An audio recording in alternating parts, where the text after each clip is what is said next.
झारखंड के जमशेदपुर के गोविंदपुर जलापूर्ति योजना में अनियमितता में सुधार लाने की मांग को लेकर मंगलवार को जमशेदपुर जिला परिषद भाग 5 के सदस्य डॉक्टर परितोष कुमार के नेतृत्व में स्थानीय लोगों ने आदित्यपुर स्थित पेयजल एवं स्वच्छता विभाग जमशेदपुर प्रमंडल के कार्यपालक अभियंता के कार्यालय पर जोरदार प्रदर्शन किया।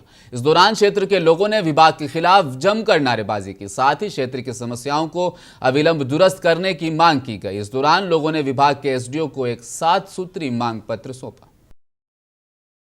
योजना गोविंदपुर में पानी की सप्लाई की जा रही है, मगर रह रह के उसमें गंदे पानी की सप्लाई हो रही है। वहाँ के बच्चों पे और युवाओं पे स्वास्थ्य पे बहुत प्रतिकूल प्रभाव पड़ रहा है।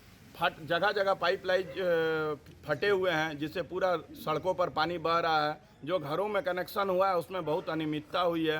घरों में जो भी कनेक्शन हुआ है पानी उसमें भी रोड में बह रहा है। इन्हीं सब मांगों को लेकर कि जो भी अनियमितताएं हैं उन अनियमितताओं को जल्द से जल्द दूर किया जाए।